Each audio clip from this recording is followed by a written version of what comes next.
Hey, good morning. It's Dr. James. I hope this message finds you happy, you're thriving, and you're feeling wonderfully open this morning. I want to share with you something that's been coming up a lot over these last few months. In fact, literally dozens, if not hundreds of people have reached out to me through private message and email and basically been expressing very openly the challenges they're having with anxiety. Just a sense of anxiousness, a sense of feeling like they've lost control of their life. And you know what? I've answered every single one of those messages, and I've said, I know exactly what you're feeling. I too have been feeling a level of anxiousness. I've been looking around this world and thinking, oh my goodness, what's the next awful thing that I'm going to witness? What's the next awful thing I'm going to hear somebody in our leadership saying about others in a way that diminishes not only them, diminishes the people they're directing that to, and diminishes our faith in humankind. So this morning I want to share with you one of the things I've been working on with a level of earnestness, with a level of commitment. I literally decided a few months ago that it was unacceptable for me to feel that sense of powerlessness. So I decided to really dedicate myself and go all in on presence. Now, I know that may seem like a little bit of that's just too simple, that's not going to do much, but here is what I want you to know about the science of presence. According to the most prestigious research that's been out there over the last number of years coming out of Harvard, it's all about the idea that more and more people do not know what it's like to be here now. Right here, nowhere else. You and I, it's James and you and James, nowhere else, thinking about being present for what it is that we want our life to feel and be like now. And when we do that, here's what happens.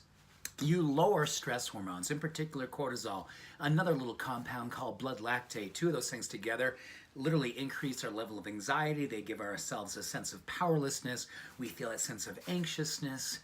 We lose sight of the power that we have right here and right now. And here's a simple little practice that you can do starting now. And is noticed what it is that you can be doing in this moment that literally allows your brain to change its chemistry by being in the space of grace, by doing one thing well and being present to witness it from beginning to end. There's a little thing called single tasking, which doesn't get nearly enough credit, but what I'm realizing, it's a spiritual power to be present and do one thing well and literally witness yourself following through on that one thing. Right now, just taking a breath and realizing as you inhale, you hold it for a few moments, you exhale, you say thank you, you look to God, you look to the universe, you look to your heart, and you notice that you are here now. And here's what happens. Those stress hormones go down. Your confidence, and then they form of dopamine and serotonin, and catalyzing the part of the brain that makes you feel possible, actually overwhelms that sense of fear, that sense of regret, that sense of hopelessness, that sense of anxiety that you don't have control. Here's what I also know. When you get in the moment and you're very present for it, and you do the one thing well, and you're fully there to witness yourself doing it well, if someone is around you, they actually feel and experience a very similar thing as well.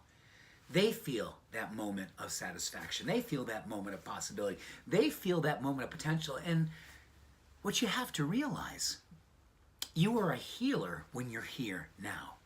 And when you're fully present with another human being, when you're fully present with yourself, when you're fully present with God, the universe, what is it that you give yourself the power to be connected to? It changes your chemistry, it changes the world, it changes the way that we start to feel like whatever is that's causing the anxiety, we have the power to show up for it and bring a level of courage and presence to it. And the more that we do this, the more that we all galvanize together and say the common humanity that wants to show the world what love looks like, show certain people, certain groups and certain ideology that love wins. Here's how it looks, here's what it feels like, and here's what it's like to be present for it. It's time to show the world this type of love, this type of courage. And it starts with ourselves, witnessing it for ourselves. And together we create a life that we love. Much love and many blessings. Bye for now.